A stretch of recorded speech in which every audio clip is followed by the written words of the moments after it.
Well, Bill, thank you. It's a treat to be here. It's a double treat to be here with Jeff, who I first got to know when I covered the Department of Commerce, and was immediately attracted to his intellect, which is uh, on full display in this book, by this book. Okay, this is a terrific book about globalization, and framed in a way around stories of some people you know and some people you won't know, or won't know much about.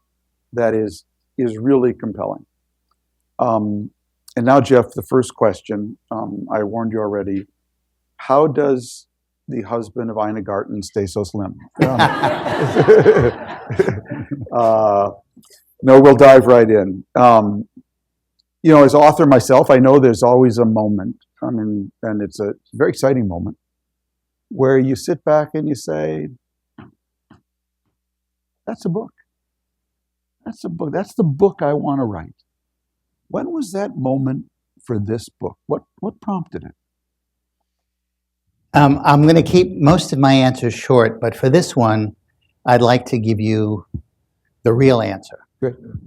I would love to say that I wrote this book so that at this very moment of globalization, which is so fraught with all kinds of challenges, the book would arrive exactly today. But actually, that's not the story. In 1971, I was a soldier on the Thai-Burma border. And I was doing something where I was operating totally alone.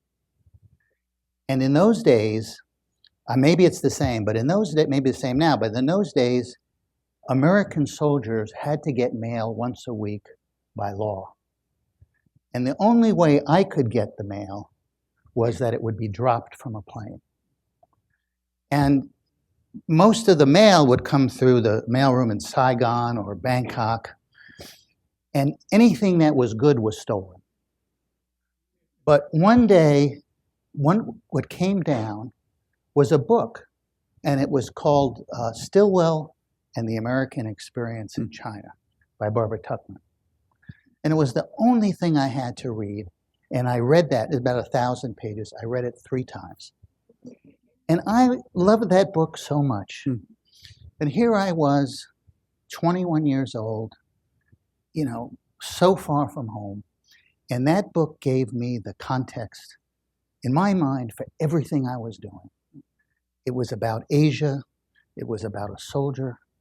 And I actually said to myself then that one day I'm going to devote my life to writing political biography. And of course, I never did. Other things intervened.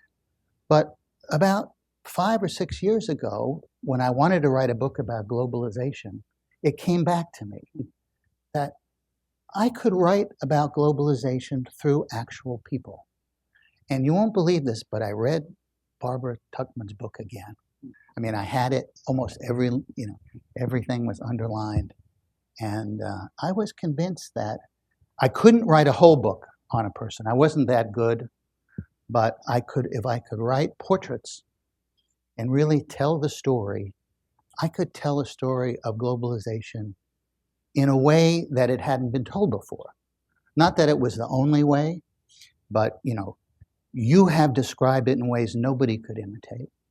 Other people have looked at great case studies, but no one had actually looked at globalization through the life and times of people who did something so spectacular that they actually gave globalization a massive boost. And that boost, I picked people where that boost was so big, they changed their world. And I wrote this book covers 800 years. They changed their era, but they did something that was so powerful that they continue to change ours. And that was what I tried Wonderful to do. criterion. So talk about why you chose each one. For instance, when I read the Genghis Khan section, I thought to myself, why not Alexander the Great? a great conqueror who also unified, although Genghis Khan, as you pointed out, created the largest empire. So just to introduce also all 10 to the audience, but give a little flavor of each one, why each one you thought defined their time and continues to define ours. Okay. Well, let me start with a criteria. So the first criteria was the magnitude of what they achieved. And as I said, they had to change their world and they had to change ours. The second was that they couldn't be just thinkers. They had to be doers. That they literally had to roll up their sleeves and take whatever they were doing and make it happen. Now, they may not have made it happen alone, but they had to be the leader of that effort. Third, I wanted people who were as close to first movers as I could find. We all know that that's a hard thing to do because anything really big has a lot of fathers. But all of these people, I think, fit the definition of being at the very early stage of an age. The age of empire, the age of exploration, the age of industrialization, the age of global finance. I picked these people because I could identify them with those ages. Age of colonialism. Age of colonialism, right. So I'll go real fast. Yeah. So I picked Genghis Khan not because he brutally conquered an empire, but because of what he did to coalesce that empire. How he built the roads, how he built the communication systems, how he built a lot of the administrative structure to oversee, after all of Eurasia, I mean, from the Pacific coast all the way into Eastern Europe, something we could never do today. How he basically understood the need for autonomy when it came to different cultures. On the other hand, there were certain things, there was no autonomy, but he understood the balance. The second person is somebody called Prince Henry the Navigator, lived in the 15th century. Here is somebody who assembled the ships, oversaw the building of ships, the hiring of crews. He amassed nautical technology from all over the world, and he sent sailors down the coast of West Africa for the first time, past the bulge where there was so much superstition. And those sailors basically ended up in Asia and in the New World. And this guy really is identified with the age of European exploration. And what could be more globalizing than that? Through this exploration, they discovered the rest of the world. But as I read that section, I was thinking, you chose him over Columbus. He preceded. Well, because Columbus may have been the person on the ship, yeah, but he is not identified with a massive movement. Right. The one I picked organized the whole thing. He had the equivalent of a school. He was a grandfather of exploration, not just an explorer. That's right. I'll tell you what he did that was really amazing. He systematized exploration. There had been exploration since the first days of human beings, obviously, but he was the one who, when those sailors came back, he had almost an institute, and he would debrief them.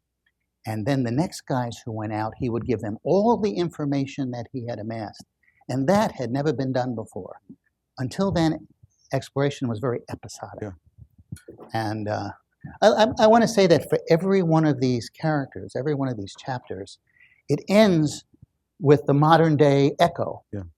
So in Prince Henry's case,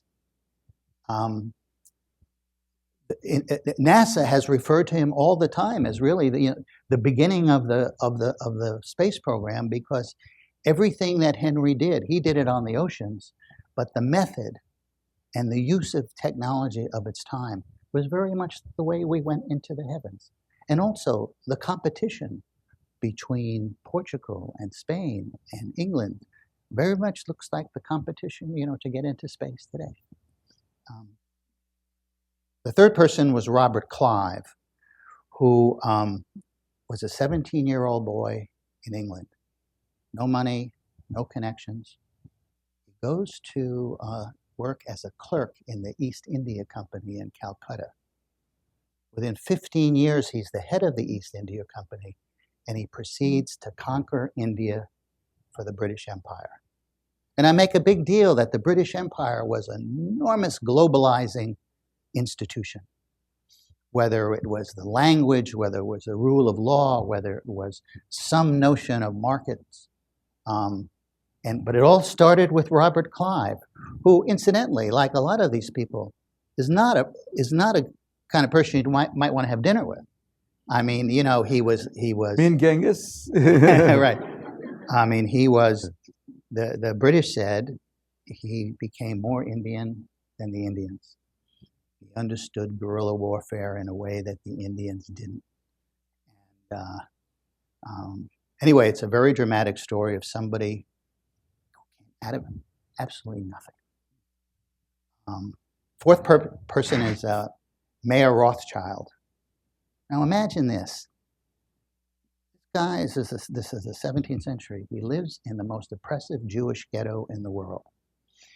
The streets were so narrow that a horse-drawn carriage could go down but couldn't back it. They'd have to back it up. It couldn't turn around. The windows on the back of the houses had to be boarded up because the Germans didn't want the Jews looking down on them. And in his lifetime, he started out as a coin changer. In his lifetime, he created the most powerful bank the world had ever seen, together with his 5 sons, the House of Rothschild, which was not just a bank. I mean, they basically were the financiers for every war that took place in Europe. You couldn't go to war unless they were willing to finance it. But the story here is about the rise of the age of global finance, because they created the international bond market. Before that, you know, international finance, and it existed, but it was really primitive. Here was a sophisticated market in which information was arbitraged, and they actually instilled a level of trust in this one financial institution, the likes of which we will never be able to recapture. Am I going on too long with this? No, just keep going. So the fifth is Cyrus Field. Cyrus Field, imagine this. This guy sells fancy stationery in New York City. He makes a fortune at the age of 30. His doctor tells him to retire. One day somebody comes to him and says, we're looking for some money to finance the telegraph from Newfoundland to the U.S. Explain why, because that was very interesting to me about the time of mail or communication. You know how it shortened it by 3 days. There were telegraphs, but never over. They couldn't do it over water. So Cyrus Field says to his brother, "I don't even know where Newfoundland is. Don't bother me with this." And the brother leaves. Cyrus goes into his study. He looks at a map, and he sees that Newfoundland is a quarter of the way across the Atlantic. And he calls his brother back. He says, why are we mucking around with the telegraph from Newfoundland to the U.S.? What about Newfoundland to Ireland? And that started 15 years of one failure after another, but eventually Cyrus Field heads this global effort to build the transatlantic cable. And imagine this. One day, news across the Atlantic travels no faster than it did in the time of Julius Caesar. And in 1 minute, it's real time. And within 2 or 3 years, the entire world was wired, all because of this guy. So we get real carried away with the internet, but let me tell you that in terms of disruptive, in terms of what happened to people's minds, yes. When suddenly communications became instant, this was the great moment. Then John D. Rockefeller. Well, many people know that story, but I tried to tell the story of how this green shade accountant built the global oil industry, became fabulously wealthy. Actually, in today's dollars, far wealthier than anybody that exists that we know. And then retires early and decides basically on a second career, which is global philanthropy. And he builds the Rockefeller University, which becomes the preeminent global medical institution. And he builds the Rockefeller Foundation, which is the first global institution that looks at health and nutrition. And he runs these things, or he has them run, as businesses. I explain in this book that when you think about globalization today, these kinds of institutions are playing a bigger and bigger role, and are going to have to play a bigger role as governments and companies can't really operate in areas that require certain kinds of activities. So he is actually the only person who I cite as two enormous global breakthroughs. Then there is JeanMonnet. JeanMonnet was the son of a cognac salesman, French cognac salesman. He had one idea all his life, stemming from his work in the First World War, which is that the European countries would always fight with each other unless there was some gigantic increase in collaboration that nobody could foresee, or nobody could think of how it would happen. And after the Second World War, with Europe flat on its back, the French suddenly realized that Germany is going to rise again. And the Americans do not want this to happen. And Dean Acheson went to the French foreign minister, Robert Schumann, and he stuck his finger in his chest and he said, "You got 3 months to come up with an idea of what we're going to do about Germany. And it better be good." And Schumann was apoplectic because the French political system did not want to do anything other than put Germany down. And JeanMonnet goes to Schumann and says, "I've had this idea. Let's pool the coal and steel of Europe in a new sovereign entity.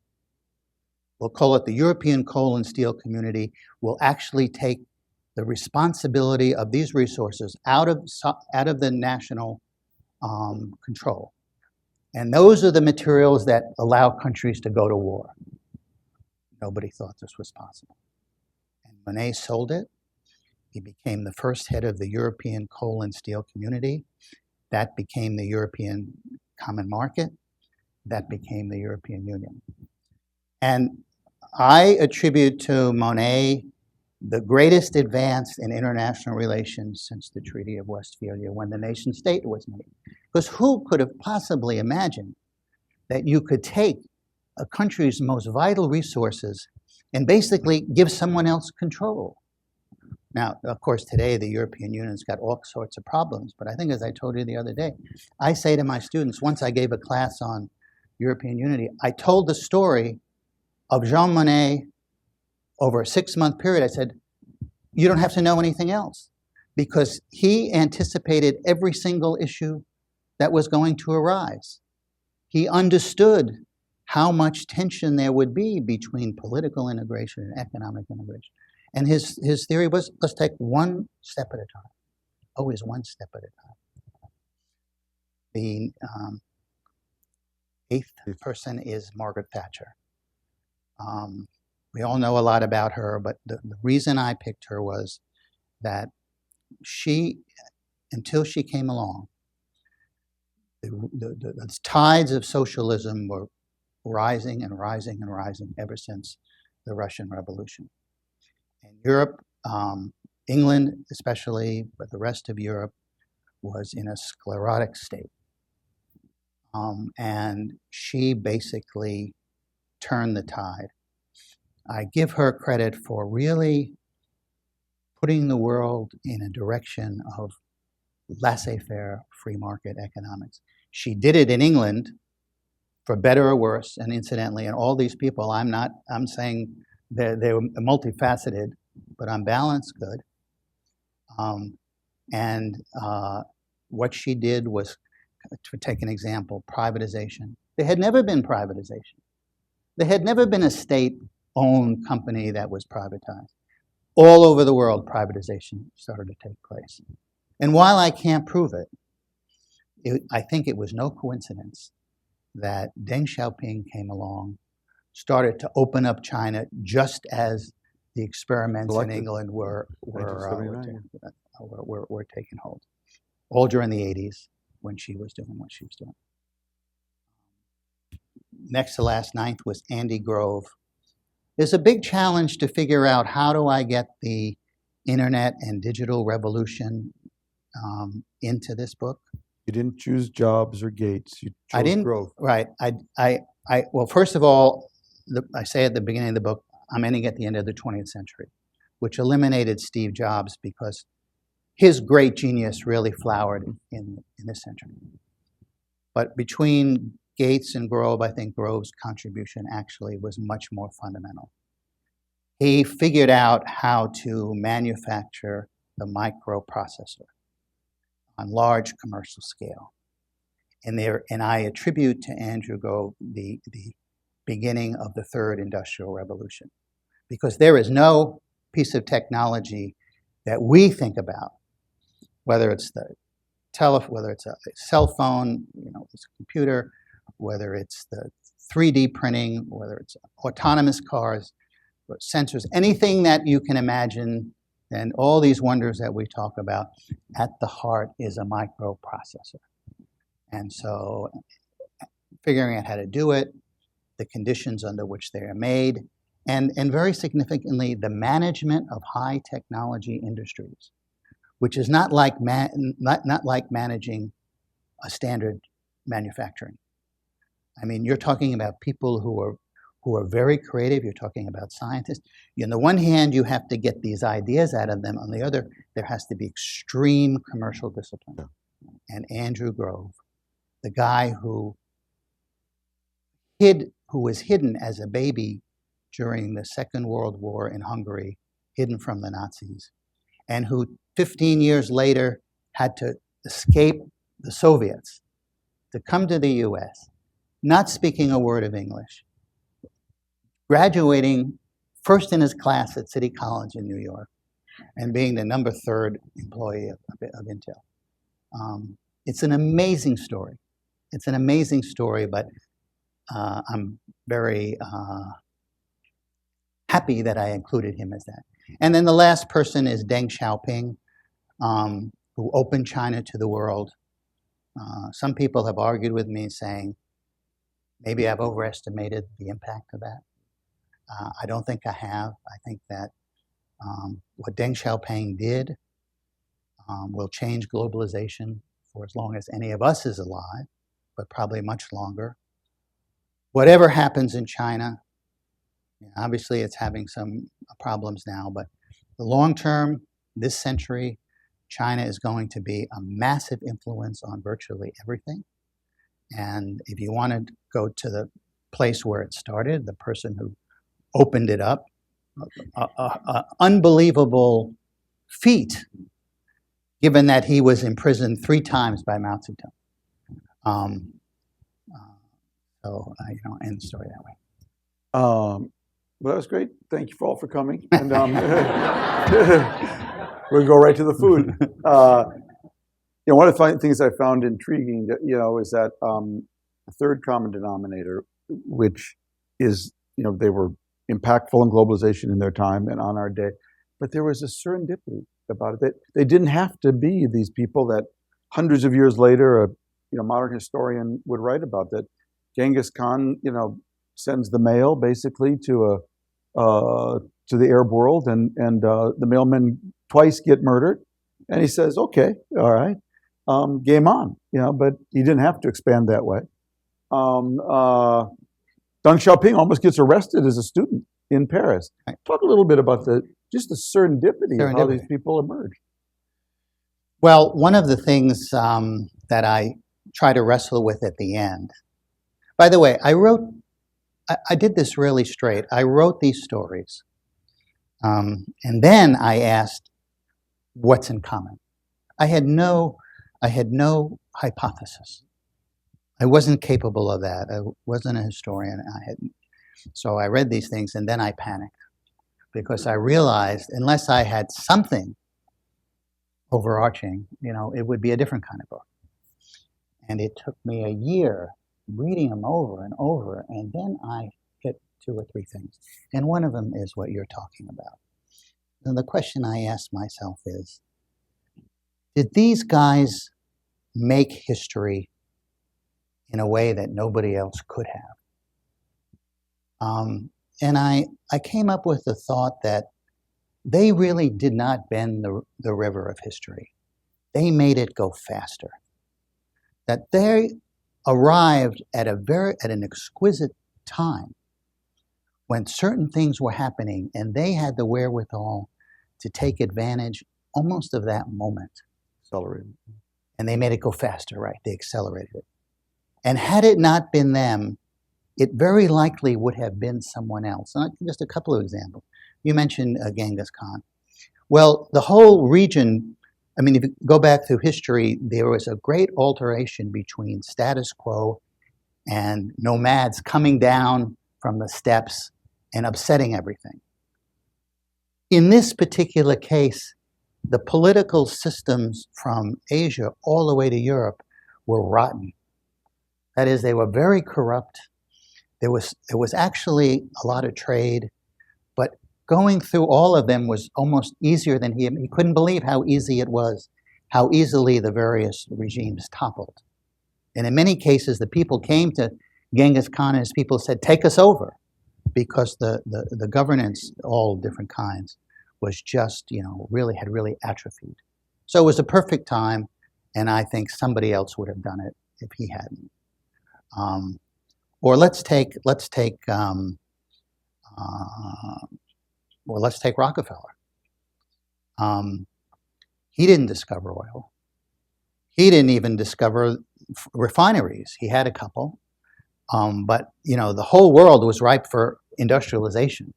So if he hadn't done it, I think somebody else would have.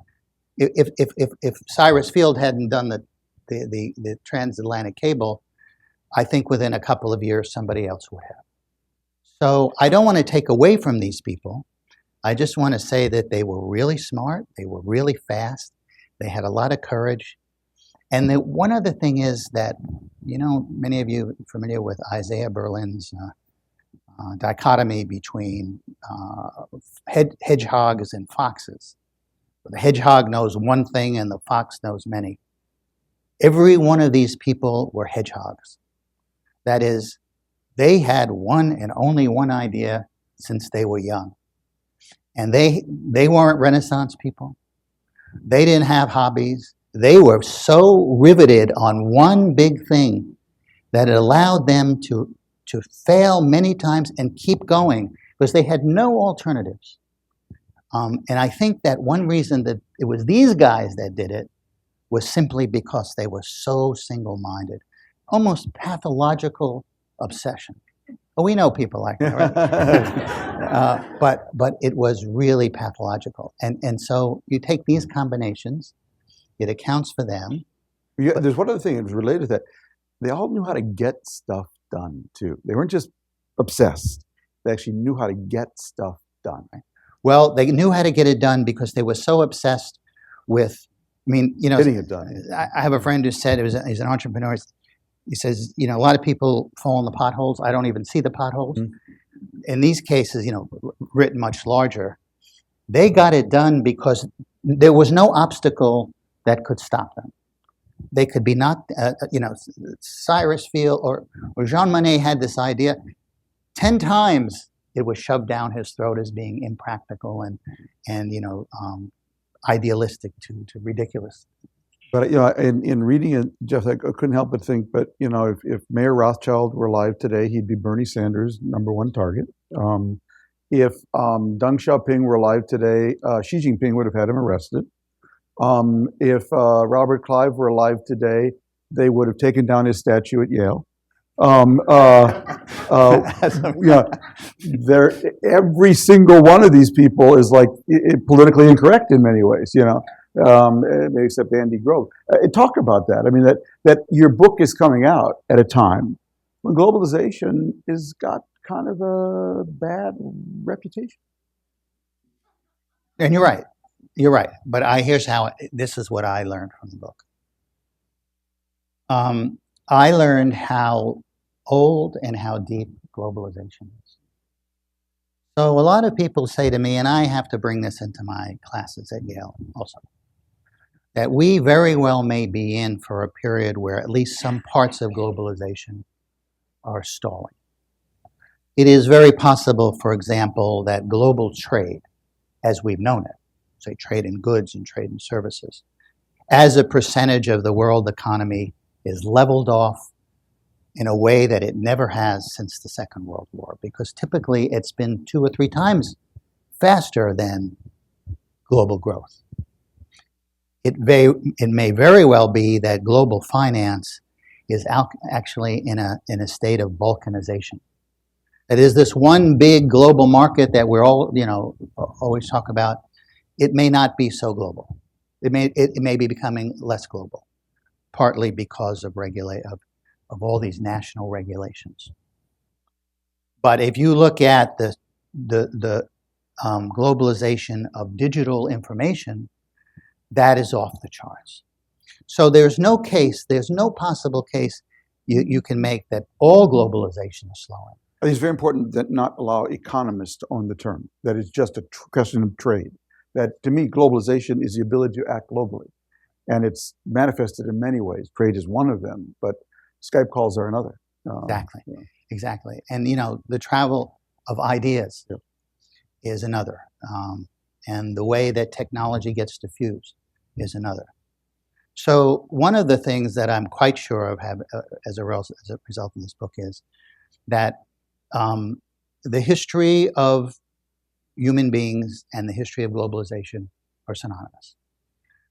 We may be in for a hiatus in certain areas, but 10, 20 years from now, no possibility that we won't be much more globalized, unless we blow ourselves up. And I think that the real issue here, going back to what you said, is we need a much more robust approach to dealing with globalization from a social standpoint. And I think, this election, of course, doesn't even scratch this surface. So let's just assume it doesn't exist for a minute. It would be really important for the United States over the next 10 years to really build the domestic infrastructure so that we can deal with globalization in a way that is much fairer to more people. I'm totally sympathetic with the fact that we've been too cavalier about all of these global changes and our ability to adjust to it. And so, I wrote this in Fortune magazine earlier in the week. I'm a fan of trade agreements. God, I spent my whole life working on them.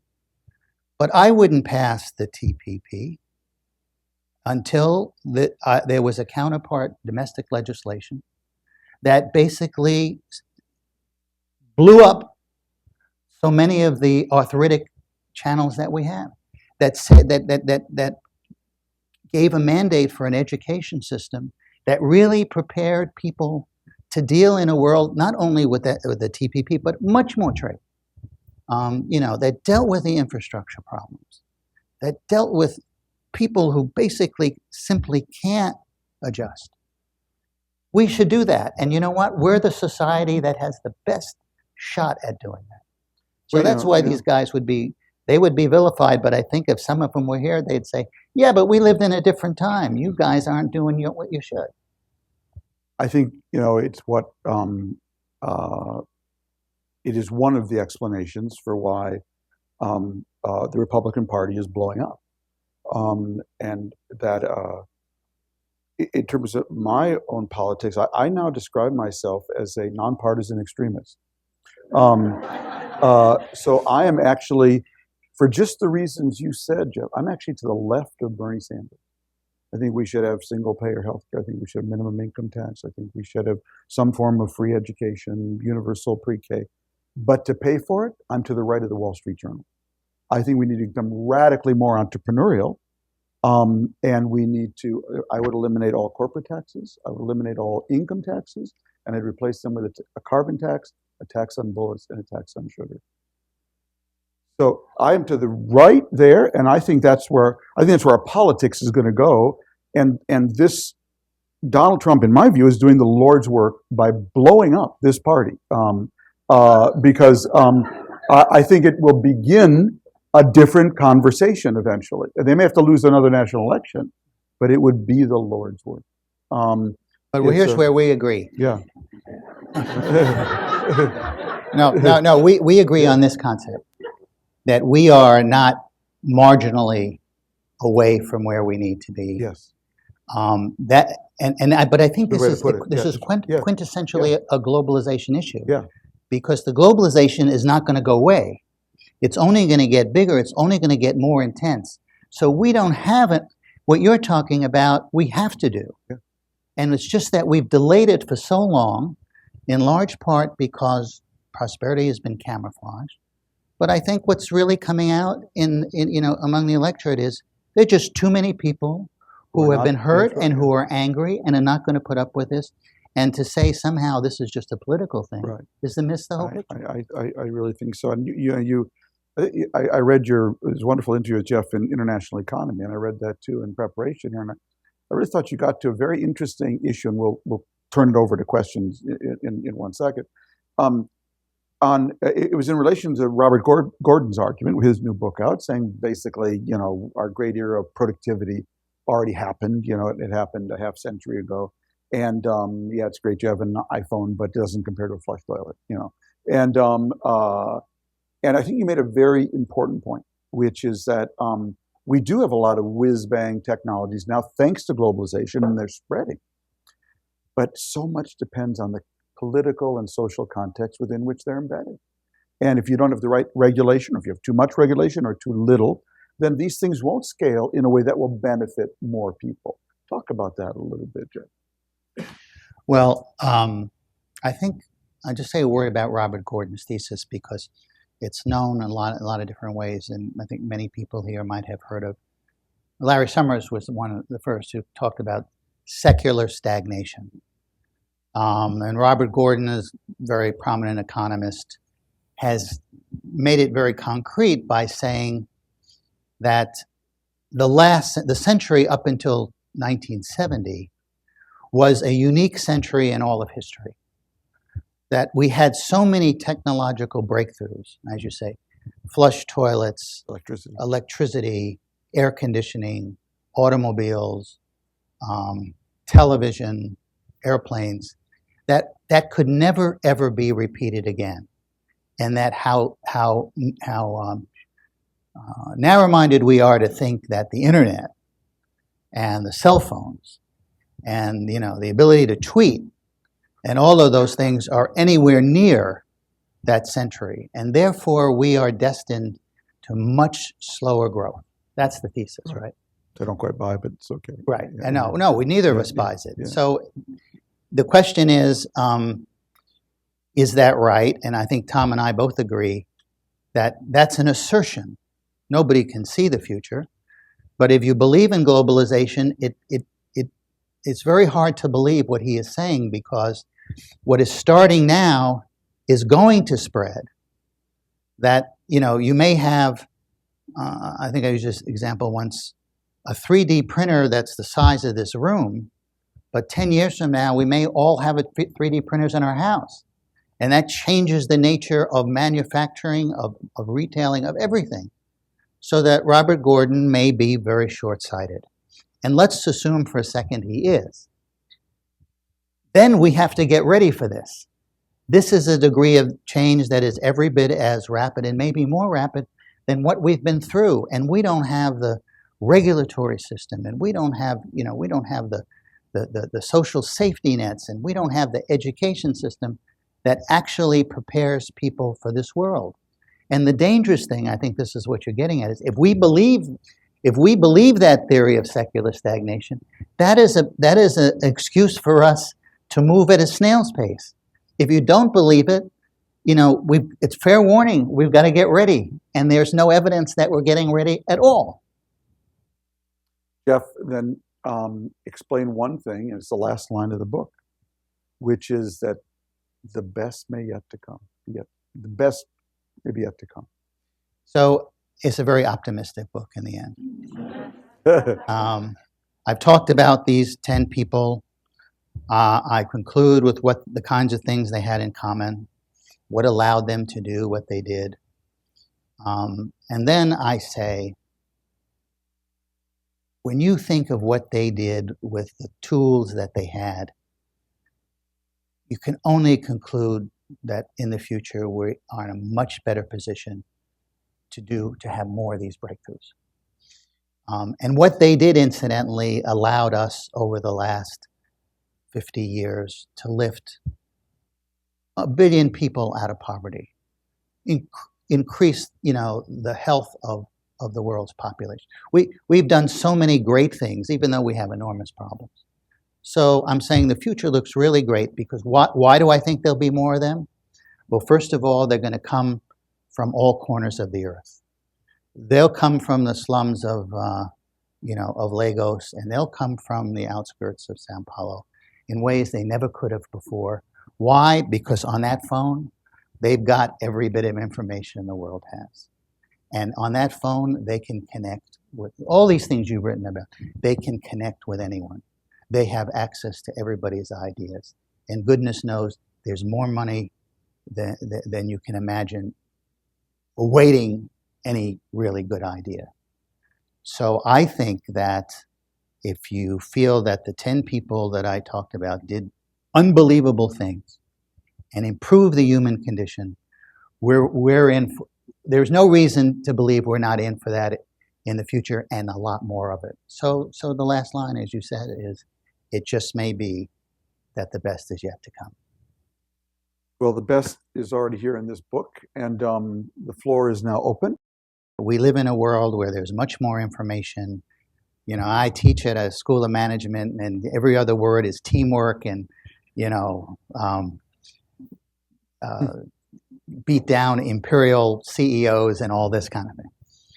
But let's remember what I tried to do. I picked 10 people over 800 years who did something unbelievably spectacular. On those 800 years, a lot of other things happened with less than pathological, obsession. But I do think that in the really, really great breakthroughs, it's not that there aren't teams, it's not that you don't have to amass a lot of information, but I believe somebody has got to be at the top with the inspiration and the drive, because at least in my experience, I have never seen a distributed kind of leadership that has that ability. I'm not saying that distributed leadership isn't really important, but if let's say you wrote this book 50 years from now, well, that's not a good way to say it. Let's say it's 200 years from now and someday we're looking back and they wanted to identify the 4 big breakthroughs of the 21st and 22nd century, the 4 biggest, my guess is that there's going to be one person identified with those in terms of really forcing the overcoming of enormous obstacles. So I'm not one of these people who feels that everything is team and everything is kind of equal. That there's a force here that only an individual can bring. So I started with, for better or worse, I felt that if I had more than 10 people, I just could manage it and nobody would read it. So I had an arbitrary number. And then within that 10, there were 2 that I would like to have included, and I just couldn't do it. But they deserve inclusion. And the first is Johann Gutenberg and the printing press. And believe it or not, German is my first language because my father was in the German occupation, and I was, at the age of 2 weeks, I went to Germany, and I was there for my first 5 years, and I was totally fluent in German, but I couldn't do it. I've forgotten too much, and I just didn't want to hire somebody to do the German research because I was too paranoid. I wouldn't know what the other person is someone named Norman Borlaug, Borland. This is a fellow in the 50s who created the Green Revolution. Borlaug. Pardon? Borlaug. Borlaug, sorry. Norman Borlaug. This guy, and I mean, I hated not to include him because here is an unambiguous giant who had an idea, who did it himself, or I mean, he had teams, but who ran it, and who basically created the Green Revolution in Latin America, in Mexico, in Latin America, in India, and in Africa. And there's now a second Green Revolution that's in the process. But I mean, he performed an unadulterated service to the entire world, and a miracle.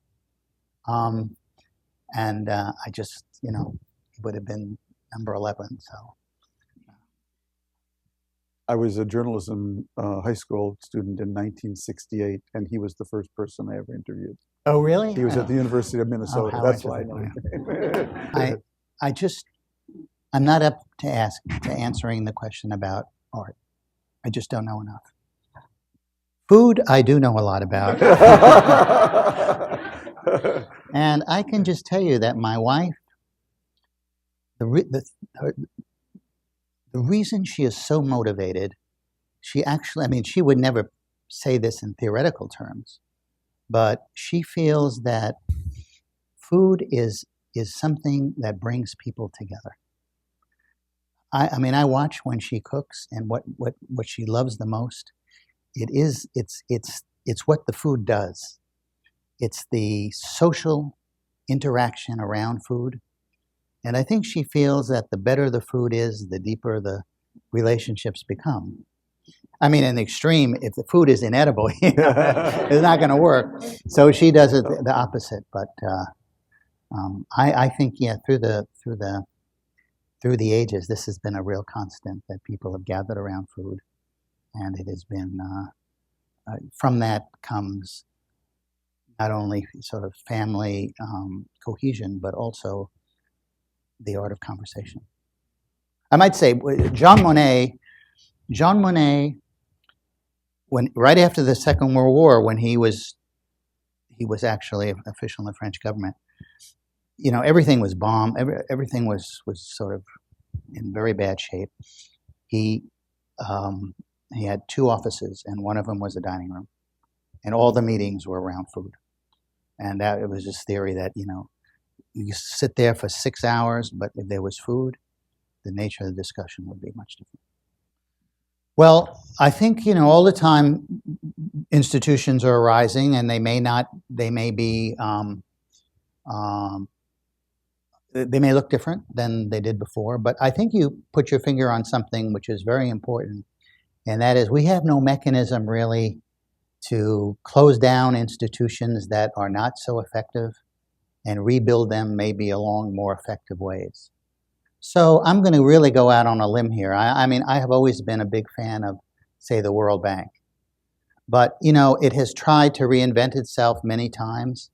And deep down, I feel that you could take the same people, perhaps, but if they could start again, with maybe a more flexible mandate and a more entrepreneurial mindset, that it would be much better.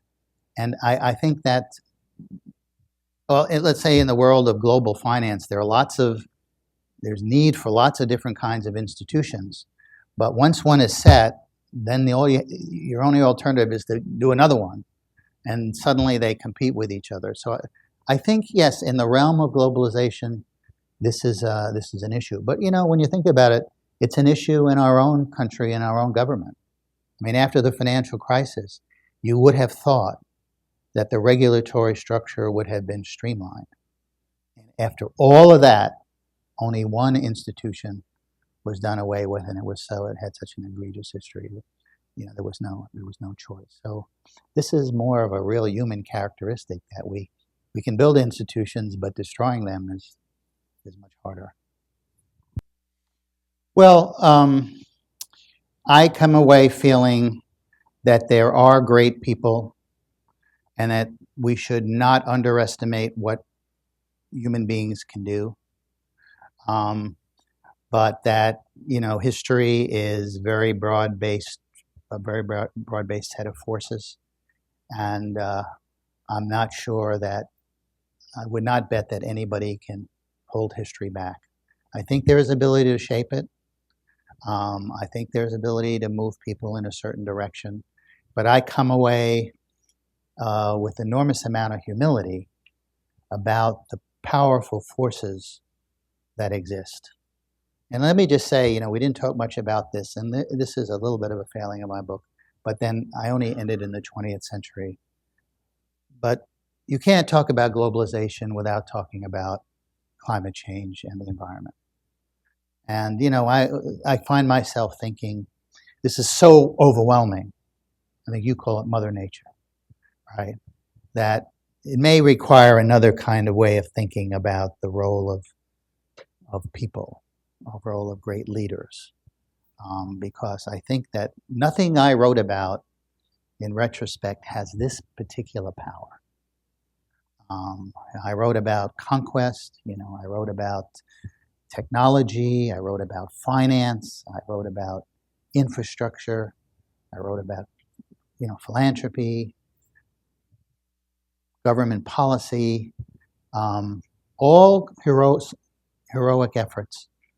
But I think when it comes to nature and the way that it is imposing itself on us, or we're imposing itself on it, Yeah. I don't want to be pinned down here that what I've learned is totally relevant to that. But I think what your book includes, Jeff, and would tie in with nature is that climate change is one of any number of issues which you've raised in your book that require global governance when there is no global government. And I think we're going to see that strain more and more, which again, because it's against the DC ordinance to have any gathering in Washington DC of more than 10 people where you don't mention Donald Trump now. So I will alleviate Bill's problem here and take him off from getting a parking ticket. So he's flying in the face of that. He's going to build a wall. He's going to alleviate all our trade deficits. He's just going to tell everybody what they're going to buy. It's absolutely the opposite of kind of global governance. We're number one. We're going to be number one. You will be subordinate, and that's what's a little scary at a time when we need more global governance than ever. And I would say the same about the EU. That I think one of the my feeling about what's going on in the world today is weak states under these pressures of globalization, climate change, are blowing up, and strong countries, their politics is blowing up. So weak states explode, strong states implode, and I think you're seeing the EU imploding. I think our politics is imploding, and the question is, can we find our way back to this new synthesis we need to manage what we have let loose? So let me ask you this question, because in the book, as I said, every chapter concludes with reflections of today and tomorrow. So let's take the EU, because in the chapter on JeanMonnet, I conclude by saying a lot of the problems that JeanMonnet foresaw are now coming to the fore. And there are a lot of people who are saying that the EU is going to disappear. And I say that it's not going to happen. It may look different, it may become smaller, but the underlying notion that sovereign states cannot handle these big transnational issues, that has to be right. And that it may not be 10 years from now or 20 years from now, but we are going to see a return to Monnet's notion of supranationalism in some areas. But the question I raise in the book, and the question I want to ask you, is if you look at the EU now, is this an example of the limit of globalization, or is this an example of globalization not being handled the right way? In other words, could it be that the EU is a canary in the coal mine, basically saying, we tried a certain way, it was actually very logical. We tried to have some transnational governance. We realized that individual states can't handle all these problems. And now we're blowing up. Is it that they did too much too fast? I mean, I refuse to believe that they're going to disappear. But what is the lesson? I think the lesson is that all of this, we have been thrown together. The world has gone from connected to hyper-connected to interdependent so much faster. It has evolved so much faster than we have as human beings. You know, my friend Dov Seidman likes to say that there's no Moore's law for human evolution. So we are still tribal beings. I mean, we've still got a lot of DNA that goes back to sitting around a campfire, as cave women and cave men. So I think the tension now is that we've been thrown together, bound together, as our friend Nayan Chanda used to say, much faster than we've evolved a different identity. So you have this tension between our tribal identity, and I think that one of the real challenges is that we're going to have to evolve as social beings so much faster than we ever have to keep up with this technological evolution. I agree with you. The EU, I can't imagine it ever going away permanently. But I think one of the things that we're not appreciating in this country right now is I'm a huge EU fan because the EU to me is the other great center of democratic capitalism. It's the United States of Europe. And I believe two United States are better than one. And it's in a very parochial way, it's a huge amplifier of American power. Now, if you write about the EU as a columnist, it's like a flashing sign to readers, turn the page, okay? Read my colleague, read Gail Collins. You don't want to read this, okay?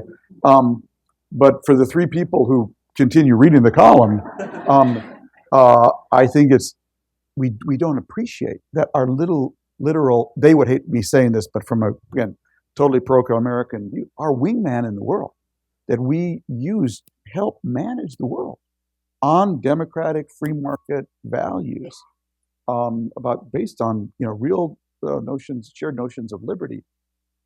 They could be fractured. The implications of that are staggering, and is not part of the debate at all. And to me, it should be central to the Syria debate. We're just saying refugees or no refugees. Wait a minute, if this flow blows them up, I think it'll be huge. And it's part of what you've written about, which is this world has been knitted together so much faster, and we've got to think about this governance question. That's what I hope your book will stimulate.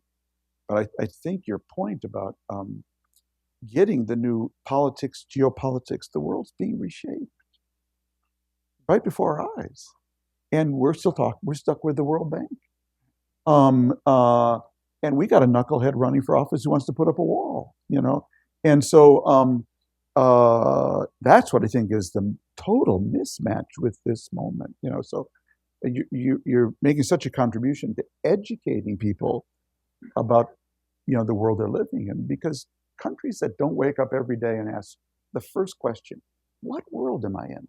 What are the big trends? Where is the future? They tend not to do well in the future.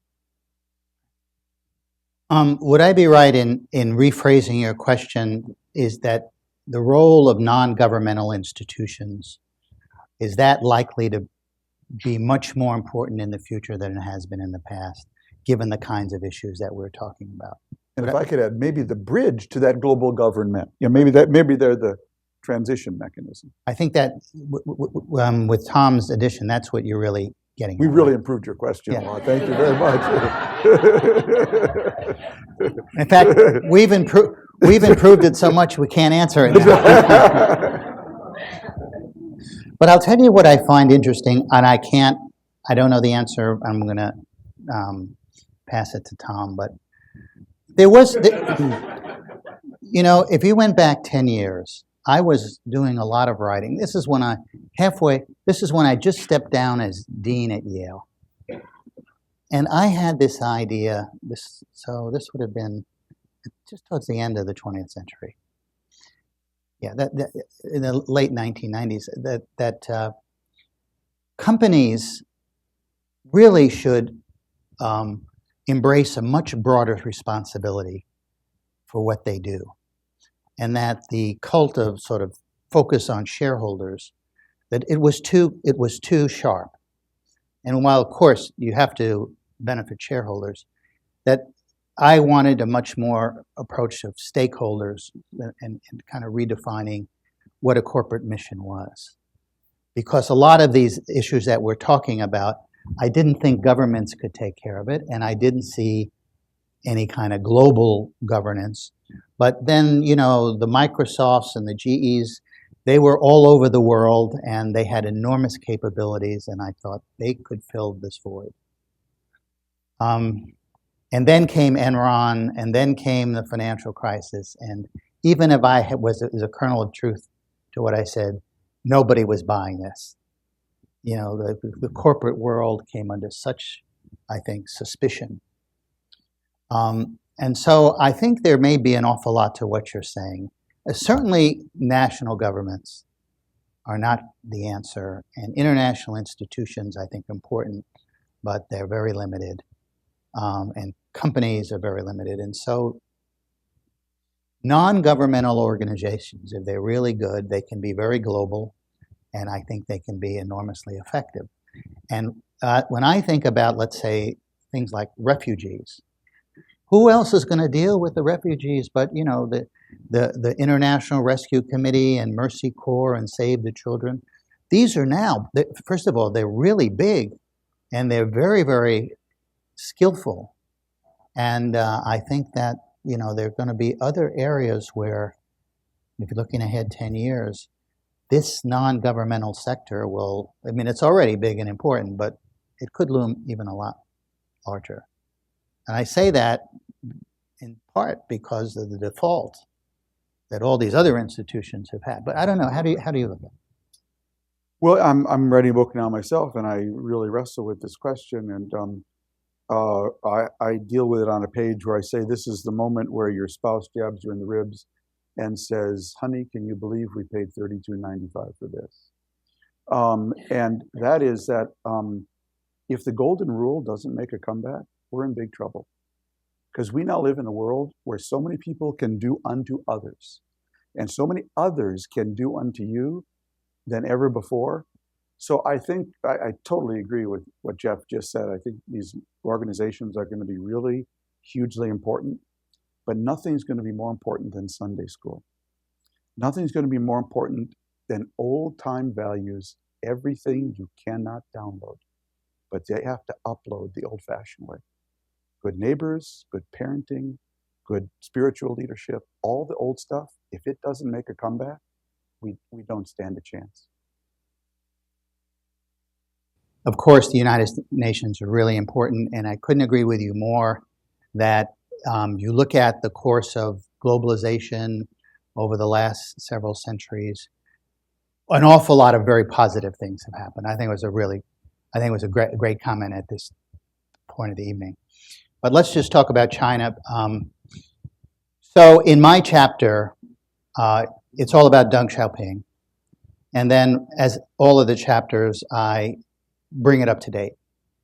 And I raise the question as to whether the current president of China, who never misses an opportunity to compare himself to Deng Xiaoping, who at every stop, if he can find something, if Deng Xiaoping was there, they immediately make a ceremony out of it. That in my view, and I'm going to say this maybe too bluntly, he's no Deng Xiaoping. That he is pushing China in a way that is more repressive, that is more authoritarian, and I think you wrote about this a long time ago. You cannot have a more market-oriented economy, more tied to the world, and a government that is more tightly controlled and more repressive. Unless all of human nature and all of economic and political theory gets thrown out the window, this is headed for a cataclysm. I don't know when, but and I'm not saying this isn't a skillful man, but the way that he has the direction he is going, to me, is one of the ominous trends, of our time. Let me ask you your view on that. Yeah, well, I think, if you look at, I think, two big trends in the world today. If you look at software, it's always, to me, really interesting to follow how certain technologies evolve. So, where is software development at right now? GitHub, totally open source, totally collaborative. Open systems. In a high-speed world, the only way you can keep up with the pace of change, open systems. So you now have companies, Microsoft, actually, developing software, through GitHub-like platforms with GitHub and internally. So he's flying against a whole open system approach. And the other, to me, is what I call hybrid politics. Got to be very hybrid. You got to, just to pick a phrase, you might say, black cat, white cat. All that matters is it catches mice. And if that isn't your approach to politics, if your approach is, we're going to actually go back to more Chinese communist doctrine, and the job of the media is to praise me, and it isn't, this really adaptive, open approach to problem solving, you're going to, it's the old story of the man who jumps out of the 80-story building and for 79 floors thinks he's flying. It's just the sudden stop at the end that tells you you're not flying, and that really worries me. If we were talking about a small, insignificant country, but what worries me is both Russia and China today are on a road. I mean, Putin is fighting Mother Nature, human nature, and Moore's law all at the same time. Okay, basic. He's bet his whole future on a resource that if we extract it and burn it, we'll all die. He's fighting human nature. People see the EU, they want to be part of it, and he's fighting Moore's law because his people will get connected. And I think both of them are kind of fighting some really big trends. And I would really echo Jeff's thought, which is that it's the biggest story in the world we should be worrying about, and aren't. So Jeff, just a few last words. What did you learn from this conversation? These were great questions. They were great questions. All I can say is it was, for me, a really great evening. I'm deeply honored that you agreed to, to oversee this discussion and elevate it. And I thought the questions were absolutely terrific. And if I could come to say one thing, it made me very happy to have written this book, because if the book is a prod to a discussion, if you can use history to really better understand today. The other day, Tom asked me if I could say one objective for this book, and it would be this: that if you read it, and then you picked up a newspaper, and you were looking at the news through slightly different lenses, maybe you understood it a little bit better, or you could make some analogies. To me, that would be the ultimate honor, to have gone back 800 years to actually illuminate 2016 and the next 10 or 20. That would be great. Terrific. Well, thank you very much.